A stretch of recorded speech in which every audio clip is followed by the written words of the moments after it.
Hello दोस्तों, अस्सलाम वालेकुम। अगर आज की रेसिपी आपको अच्छी लगे तो प्लीज़ मेरे चैनल काज़मा कुक विद जोश को लाइक करें, शेयर करें और सब्सक्राइब करना ना भूलें। बिस्मिल्लाहिर्रहमानिर्रहीम। तो चलिए रेसिपी स्टार्ट करते हैं। आज हम बनाने जा रहे हैं मटन कसा रेसिपी, जो कि बहुत ही यम्मी और टेस्टी रेसिपी है। तो एक बार ट्राई करना बनता है। उम्मीद करते हैं आज की रेसिपी आप लोगों को पसंद आएगी। तो प्लीज़ मेरे चैनल को सपोर्ट करें और मेरी वीडियो को दूसरे तक ज़रूर शेयर करें। तो चलते हैं। देखिए, हमने 1 kg मटन ले लिया, उसको धोकर अच्छे से इसका पानी सारा हमने निकाल लिया है।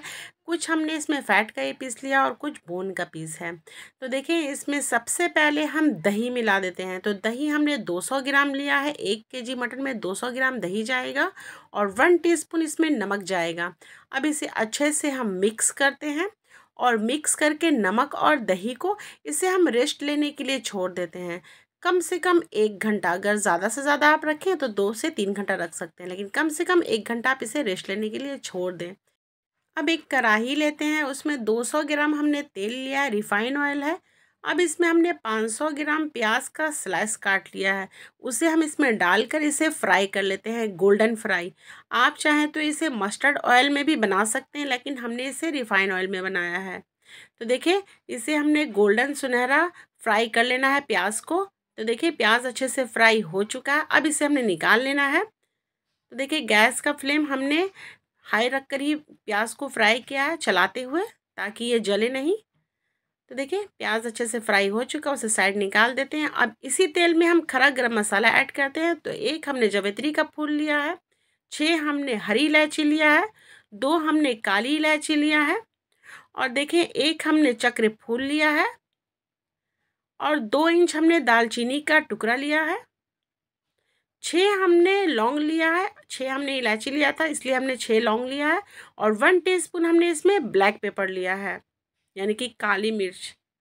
अब इसे अच्छे से डालकर इसे हल्का सा चटकने देते हैं। उसके बाद हम इसमें लहसुन का पेस्ट डालते हैं 4 टीस्पून,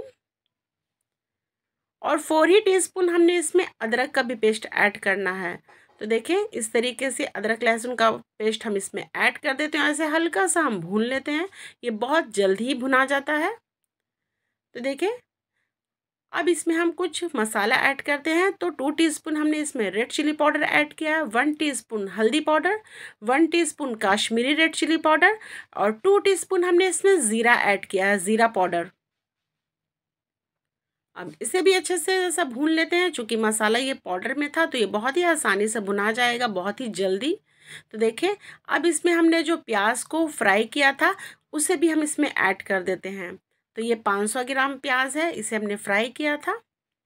तो उसे भी हमने कढ़ाई में डालकर भून लेना है मसाले के साथ प्याज को। अब देखिए, हमने जो मटन को मैरिनेट करके रखा था 1 घंटा रेस्ट लेने के लिए जो छोड़ा था, तो उसे भी हम इसमें डालकर थोड़ा सा भून लेते हैं, यानी कि मसाले में मटन को अच्छे से लपेट देते हैं।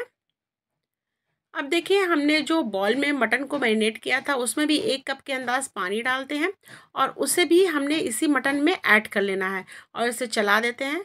चलाने के बाद हमने इसे पकाना है अच्छे तरीके से। तो इसे हमने कुकर में डाल देना है। तो कुकर में हम इस तरीके से पलट लेते हैं, कढ़ाई से कुकर में, और इसे डालकर हमने इसे अच्छे से पका लेना है सॉफ्ट होने तक। तो उसके लिए हमने इसमें सीटी लगाना पड़ेगा। तो कुकर में हमने लिड लगाकर 4 सीटी लगाना है हाई फ्लेम पर। उसके बाद हमने गैस का फ्लेम लो कर देना है 5 से 7 मिनट तक। उसके बाद हमने इसे एयर निकलने तक छोड़ देना है। जब ये एयर अपने से निकल जाए तब इसका लिड हटाकर हम इसे देख लेते हैं कि ये पका है कि नहीं। अगर नहीं पकता है तो 1-2 सीटी और हम लगा देते हैं इसमें, ताकि ये सॉफ्ट होकर पके। तो देखिए, मटन बहुत ही अच्छे से सॉफ्ट होकर पक चुका है। अब इसे हम कढ़ाई में दोबारा डाल देते हैं, और कढ़ाई में डालकर इसे हम भून लेते हैं।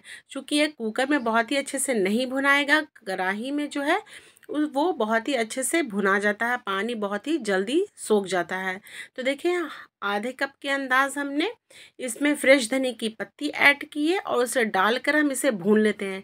देखिए, इसमें ग्रेवी बहुत ज़्यादा है, तो इस तरीके से हम भूनते हैं तो ग्रेवी ख़त्म हो जाती है, और गैस का फ्लेम हमें हाई रखकर ही इसे भूनना है। तो देखिए, हमारा जो मटन कसा है वो बनकर तैयार है। अब इसमें फ्रेश धनिया की पत्ती हम ऐड करते हैं 1/2 कप के अंदाज फिर से, और इसे हमने 2 हाथ फिर से चला देना है। धनिया की पत्ती डालने के बाद उसके बाद फ्रेश धनिया की पत्ती हम थोड़ा और ऐड करते हैं।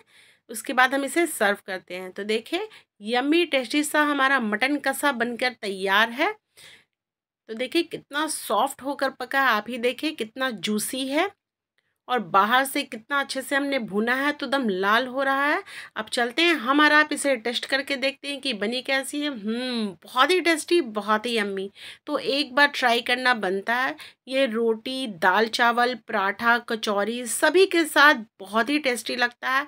आप अपने घरों में ज़रूर ट्राई करें मटन कसा रेसिपी। इंशाल्लाह आपको रेसिपी पसंद आएगी। रेसिपी अगर अच्छी लगी हो तो थम्स अप दें, कमेंट में ज़रूर बताएं कि आज की रेसिपी आप लोगों को कैसी लगी है। अगर अभी तक आपने मेरे चैनल को सब्सक्राइब नहीं किया है तो प्लीज़ मेरे चैनल को सब्सक्राइब करें और मेरी वीडियो को दूसरे तक ज़रूर शेयर करें। इंशाल्लाह अगली वीडियो में फिर आपसे मुलाकात होगी एक नई पुरानी अच्छी सी रेसिपी के साथ। तब तक के लिए जय जवान जय किसान, अल्लाह हाफिज़, थैंक्स फॉर वॉचिंग।